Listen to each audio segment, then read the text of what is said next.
Hi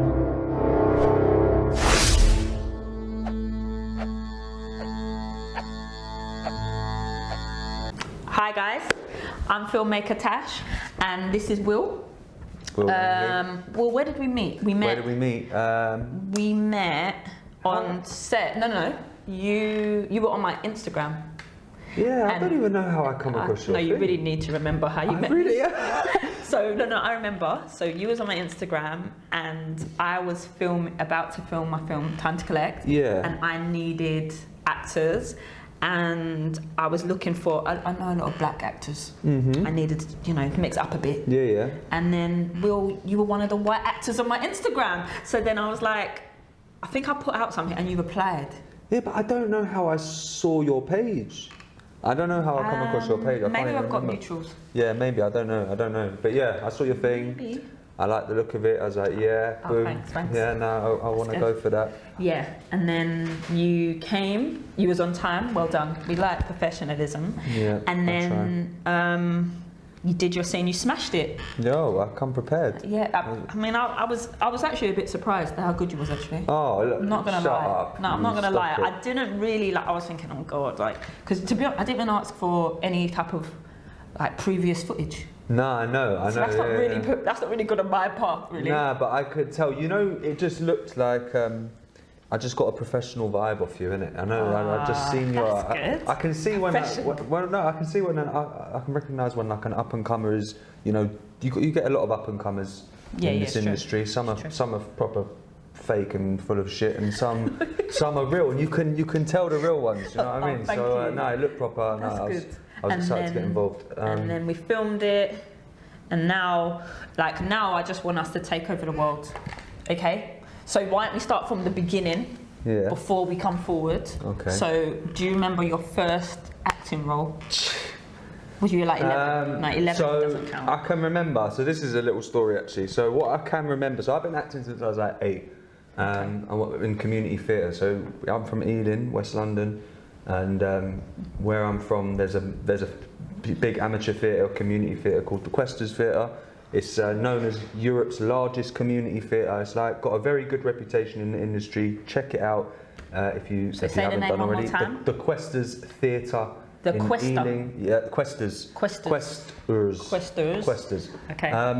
Yeah, really good theatre, really high professional level, even though it is a community theatre, so it's not technically professional. It's a charity, it's a registered charity. But yeah, anyways, so I've been acting there since I was in the youth theatre there since I was 8.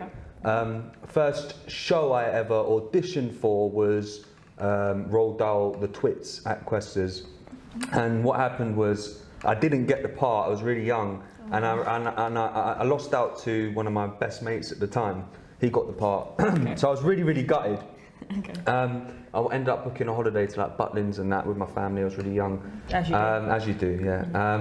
And just before we go, we ended up finding out that they miscast it. So they meant to cast me in the role. No way. Yeah. But they messed it up and all of that. Yeah, but we'd already booked a holiday and that, so I couldn't do it. So I didn't end up doing the role. But that was the first part I actually technically got cast in. The first actual play I did was like an extra in Oliver, the musical or something like that. I love Oliver. Yeah, sick musical.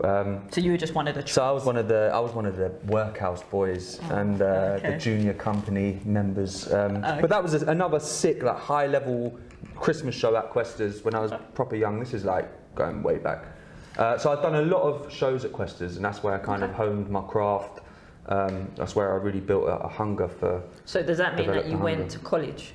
And then so I ended up going all the way through the youth theatre at Questers, ended up teaching at Questers. I studied performing arts, national diploma at West Thames College in Isleworth, which is again nice little place to hone my craft. It had a lot of opportunities there. I know, I'm just dropping them out of nowhere, But I have to say I do owe a lot of my development as an actor to Questers. So actors, seriously, any actors out there who are kind of new to the industry, check it out. I think you will not regret it. Okay, so then from college, did you go uni? I didn't go uni, no. Why didn't you go uni? Be a good question, because I ended up basically straight from college. I left college at 18 and I ended up going straight into work. I ended up working as a teaching assistant in special needs, special SEN schools. And I did that and ended up getting a full-time position in one, and then ended up there for like 7 years. Oh wow. And yeah. So how did you do acting? Exactly, yeah. I was kind of doing it more as a hobby at that time, obviously wanting to pursue it professionally, always wanted to be a professional, but at that time it was very difficult because of my work situation. So you're there, you want to be an actor, but you've got this full-time job, and then you get to that point where you're like, oh, what do I do? So when did you decide to be like, that's it, I want to go for it?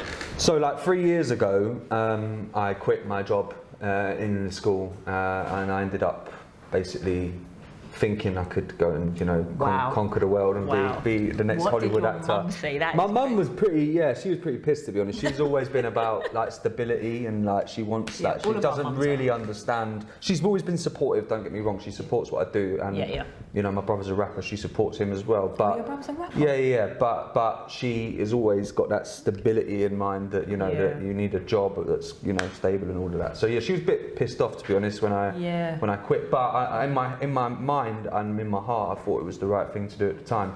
But I quickly learned, because I did a shit ton of like shit jobs. I ended up working for Royal Mail as a postman, and no disrespect to postmen. I respect them so much, because it is one of the most difficult jobs I've ever done.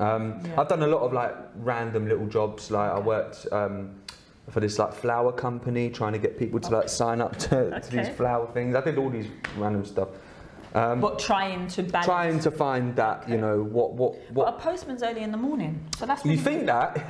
No, you're wrong. Oh, is it? So yeah, technically it was a part-time job. So I was supposed to start at, I think I was supposed to start at 7 until 2. That's decent. Yeah, but then you quickly realise that it don't work like that. So maybe you're tired. You don't really, and I don't want to like dig out Royal Mail or anything. And I no shade to Royal Mail, but yeah, they don't really give you proper training, and they kind of expect you to. There's a bit of a, I don't want to say a bullying culture there, but they put a lot of pressure on workers. Why is it a pressure? All you need to do is put the letters. Yeah, so you've got to get in, you've got to obviously organise your thing, so organise all your parcels and all your letters, but you've got to organise it in a way that it's going to be the most efficient for you to get it all posted at the same time, because otherwise literally you don't want to be going like the same road like 3 times doing the letters, then you've got to do all the parcels. You want to do it all at once, do you know what I mean? It's about balancing that. It's proper complicated, people. Don't just think you're going to sign up to a job at Royal Mail and have an easy ride. They're going to learn. Because it is, honestly, it's a madness. Really? I didn't last long there, I have to be honest. Okay, so you've told us about the worst jobs in your life. Yeah, so basically my point is, it's one of the really tricky things about being an actor, or any creative, I can imagine, really, is trying to find that balance of working and being able to pursue your goals as a creative as well. You've got to really, and it takes a very long time in some cases to actually find the right job. You're sort of, searching through all these different jobs, trying out different things. Don't be afraid to try things, I would say. Listen to him, okay? Yeah. Don't be afraid to try it, even if he pissed off his mum and everything. Absolutely, yeah. Seriously, for real. This is real shit right now. Stop moving too much. Oh, sorry. Is it me? Yeah. It's just a nervous twitch. Okay. Yeah, I'm moving a lot, aren't I? Okay, so you put me off. Yeah. What was I saying? Okay. You've told us about the worst jobs in your life. Yeah. What about the not so good acting roles? Not so good acting roles. I don't really like to I mean, that's quite a bad. Dig them out like that. But really... I wouldn't say any roles aren't so good. But what I'd say is I've done a variety of different kinds of roles. So I've done like a lot of theatre and education, TIE, like pantomimes in school and that. And again, no shade to that kind of work. Yeah. It's good work. But personally, I want to get more into like film and TV. That's kind of my goal in life, to try and make it in that. So and whilst I do respect and appreciate all of the experience that I've had doing like TIE and that kind of work, it doesn't really bode well for me to try and make it as a film actor. Do you know what I mean? Okay, so say that okay, not me, someone comes up to you tomorrow and says, Will, I want you to play a racist. Is that a no? No, that's definitely not. Why would that be a no? No, I'm just saying. Just say that we was going on EastEnders, because you know sometimes say it was for EastEnders, because sometimes people cannot take away Will from the actor on TV. No, people are mad. People are crazy. I don't care for that. So if tomorrow someone said, would you play what's another bad character?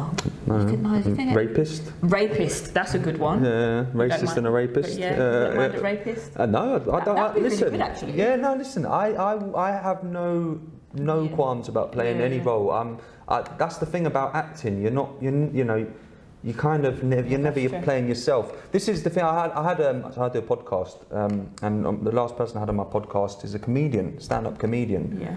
And one of the points that I raised with him was, like, as an actor, I find you're always kind of protected by the character you're playing. You're not playing yourself. That's true. Whereas as a comedian, you kind of are playing yourself. And I know a lot of them create characters in that. Yeah. But people, like, you're playing yourself as a comedian, so you're not kind of protected. Do you know what I mean? But that's the thing about acting. You're never playing yourself unless you are in a unique situation where you are playing yourself. But Okay. But that's the thing. You're kind of protected by the character, and I try to approach each role that I accept differently. I try not to do too much of the same stuff. Yeah, I think like that's to be good. challenged. Yeah, you know? 100%. Don't put yourself in a box. Yeah, for sure. yeah, absolutely. Have you played like a rapper? Have I played a rapper? You ever played a racist? Have I played a racist? What do you mean, have you? You should know. Jesus I don't think I have. No, I played a lot of roles. That's the thing. I've done a lot of theatre stuff. No, I don't mean to sound. I mean, I've done a lot of stuff. You know. Okay. So it's the thing. No, I don't think I played a racist or a rapper. Okay. So if you could, what kind of film, or let's do film first. What kind of film would be a good fit for you? What would you like? Honestly, like an action comedy. I quite like. I don't think I'd be good in an action film because I don't have like the bod for it, and I don't have like. To the gym. Yeah, exactly. I don't hit the gym or any of that, so I don't think I'd be good in an action film. But like a drama maybe, deep drama, heavy drama. Like I quite like playing like East End roles, like. Like Danny Dyer. Yeah, not like that. I'm not like Danny Dyer, and he's very. Love the Danny Dyer, no disrespect, but he's very Danny Dyer. Do you know what I mean? Yeah. And I don't want to be like typecast like that. Okay. Do you know what I'm saying? But I do like those kind of roles. Okay. I did as a monologue on my Instagram from a play called Death of England. Yeah, by Roy Williams. Yeah. Yeah. And that's a real kind of really East End like character. I felt like you changed your voice a bit. Yeah, I did. Yeah. I put on like a proper. Yeah. Sorry. Exactly. Yeah. Yeah, so like I like that kind of thing, but again, I wouldn't want to do too much of it because you get like. Fair. This is the thing about acting.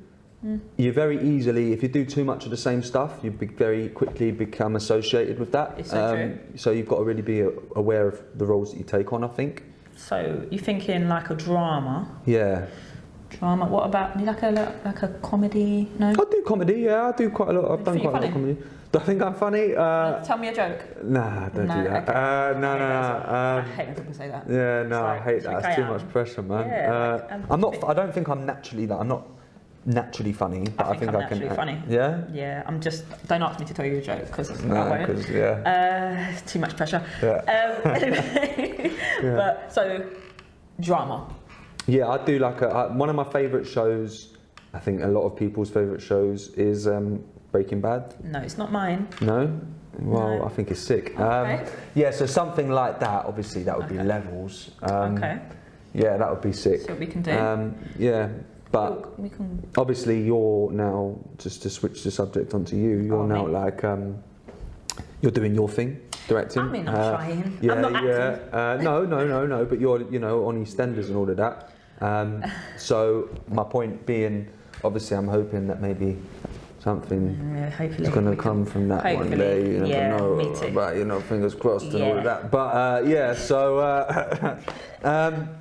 doing your thing. Let's talk about you for a minute, Tash, because I feel like we've been talking a lot about me. I actually really enjoyed talking about you. Is it? Well, okay. I respect that and appreciate it. But Yeah, I mean, you've been doing your thing for a minute. How's everything going? Are you still on set at the minute? No.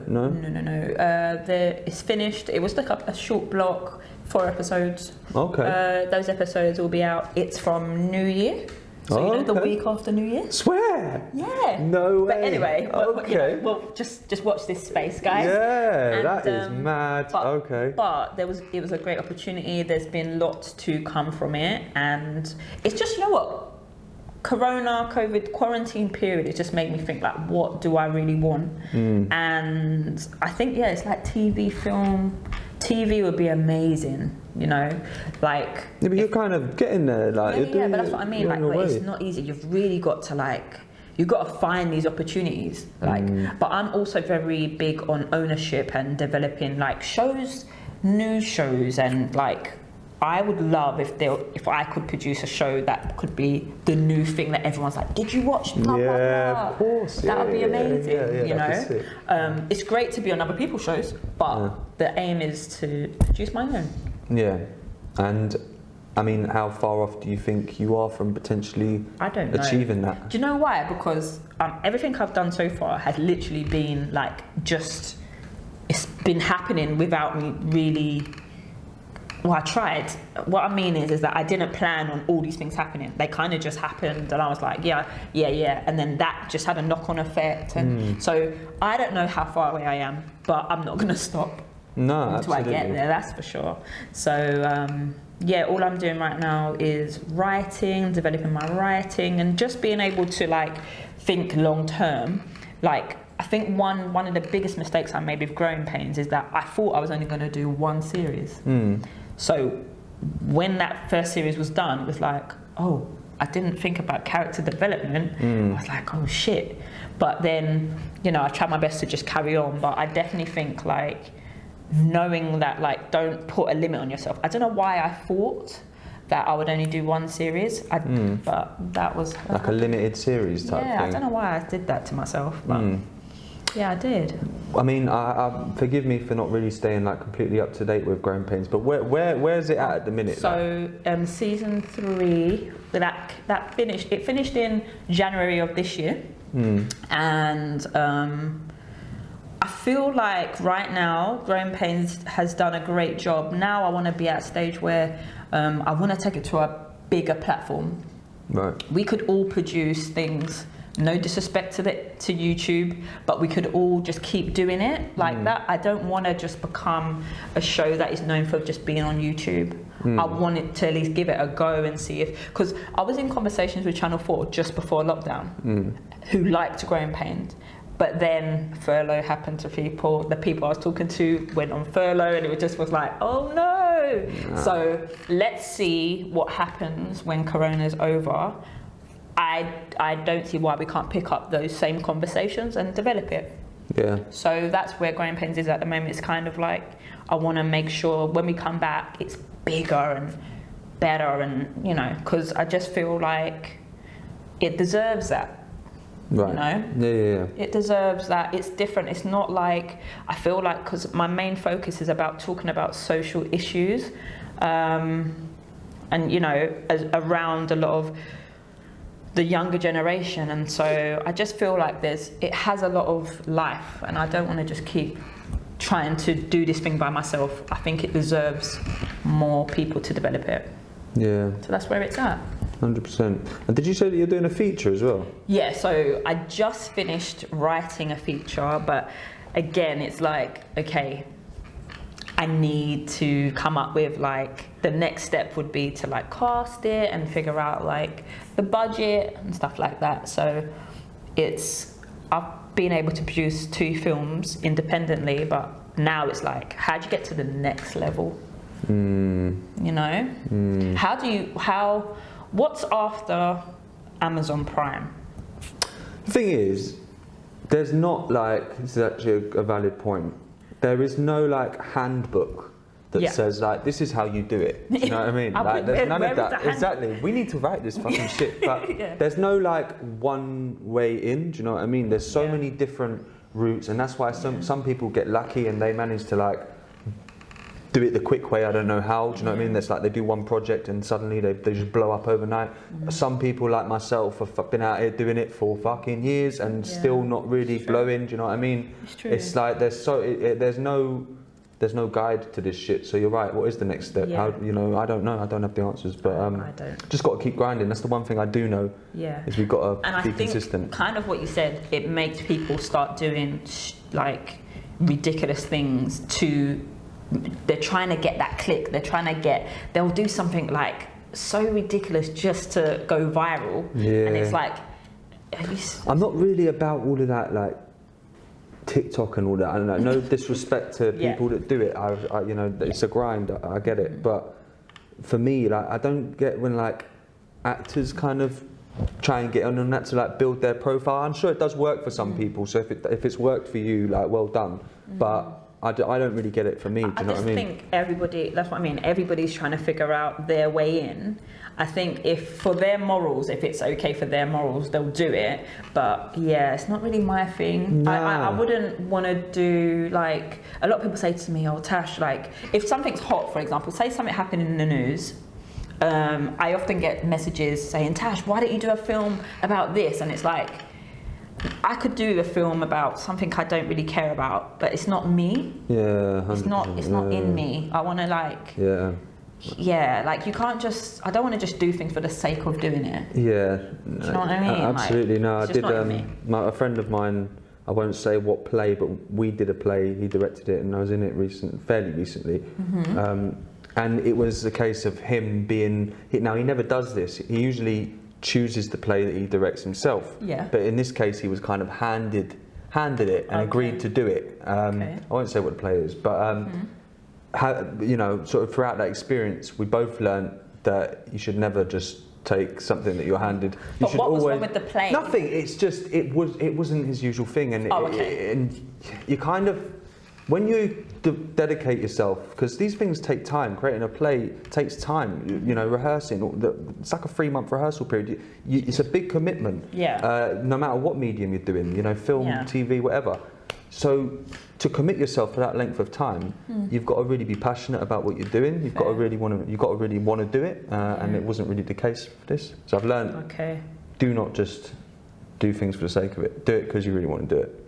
See, that's it. That's it. So, yeah, we'll see the next steps, whatever the next step may be. Let's just hope it elevates us to a level that we're happy with, and just networking is probably the way to be yourself, and just keep honing those skills that you've got. You know. Yeah, 100%. We talk off the record. I mean, I know the cameras are still rolling and that, but let's talk management then. Yeah. So. You know, I'm being around like obviously bit actors and that. Yeah. And then I was like, okay, cool. This is a way that like as a team, I can just get a collective, and then like, you know, if my personal projects bust, then obviously it'll be stupid for me not to bring them. You know, so with ACM, it's more of a thing where, I just wanted like a collective of actors. I've got 2 people working for me, so we can balance the. In what capacity? No. So like for example, it depends on the capacity. So sorry, you know, ACM stands for actor. I was going to ask this, but okay, of course it does. Yeah. So initially we had 3 people. I was focused on the actors, someone was focused on the comedians, and someone was focused on But now, we're kind of, I've met a fucking load of crazy comedians. I've had enough of comedians. The sea can't move, but I think I've just given it a rest for a minute. Okay. They're fucking insane, let me tell you. Is that like, have you got Kazim? Is he not? No. Do you know, funny enough, you know when I met Kazim, it was based on my management company. So the first week of us being together, he did a show and he called the woman in the front row a gollywog. Do you know what a gollywog is? I do, yeah. Yeah. And I was like, I can't. He called her a gollywog, really? But the thing is, he did it because she said something rude to him on the stage and he just reacted. He didn't mean it. He said sorry after, but I was like... Was this a black woman? Yeah. Right, okay. Yeah. She was dark. Yeah. It was a bit much, but it was just like everyone in the whole venue just was like, was on That's the a bit mad. No. But the thing is, I know that deep down in his heart, he didn't mean it, but he just reacted, and I was like, I don't want to be associated with like that at the moment. And then we kind of went our separate ways. But he's doing really well. Yeah, no, I So I follow kind of him. regret it now. No, yeah, I follow him. He's doing his thing. Yeah, he's doing his thing. He's a nice guy as well. Yeah, yeah. That's why he's in Seems it. Times Square. Yeah, of course. Yeah. Of course. So he's a really nice guy. I like him. Yeah. But yeah, comedians, it's a hard one because honestly, I think the people I've met most in life who have mental health issues are comedians. Mate, that, yeah, And I can feel see like that. maybe they use their comedy to like flip it or whatever. Escape. Yeah, from, but they're absolutely insane. I'm not joking. no shade to comedians. They're just but, like so crazy. Is it? Yeah, I'm not joking. Really? I don't want this on the because this will get me killed. Yeah, but there they you are go. mad. Jesus. Yeah, they're bad. So basically, yeah, I just want to work with you guys. I've got 3 boys and a girl. So Andre, you know Andre? Yeah, yeah. He's Well, I know of him. He's yeah. always with me. Yeah. Yeah, I wanted to do a Christmas meal, but there's Corona, so A Christmas meal? What for the? like ACM Christmas meal. Oh, I see. As like, Oh. that's my thing. Because no Nice. one really knew that I did it until I did that questionnaire. I know. I the saw other that. day. I was like, "Fuck, what?" Yeah, because it's like, in a way, I like the fact that ACM doesn't have a face. Let it be ACM, let it run, and then when we, like, you know who we are, you know? Yeah. I put it on private because I realised everyone started looking. I was like, I felt a bit uncomfortable as well. Yeah, I'm just trying to work and do my job now. just silently grind. You know do what I mean? Yeah, yeah. So no, I like, get you. Yeah. what I want is like, for example, like a plan. So it would be like, okay, let's talk about goals from now till, okay, Christmas is a bit shit, but 3 months. Yeah. And then be like, okay, cool, let's try and really push. We'll look on all the sites. Are you on Mandy? Or have you paid for your Mandy? Because Mandy, they make you pay. Yeah, I've not been on Mandy Yeah. for probably 2 years. So that's what I mean. So like, for I think me, it's shit. I have to be honest. well, the thing is, right, I think it's out of I all might of have them. seen Time to Collect on Mandy. That might be where I've seen. Did you put it on Mandy? Yeah. I think that might have been where I see it. You know, I don't know. I can't But that remember. was last year though. So you said Huh? you haven't been on there for 2 years. No, Time to Collect was. When did we film that? Last year, summer. Maybe it wasn't then. I Yeah. don't know. Fuck knows. Okay, so But anyways, anyway, so like yeah. Andre, for example, every month we do 1 month of Mandy, 1 month of Star Now. But what we found was, and I did a course, I don't know what the course was called now, but it was about film and managing or something. And they told us that all the sites have the same jobs, but they put it higher paid on Mandy. Which is, Spotlight, obviously. Yeah, no, yeah. So I thought that was a bit weird. I was like, why are they doing that? So it's like they feel like people that are on Star Now, they're like, they deserve a lower pay. It's just ridiculous.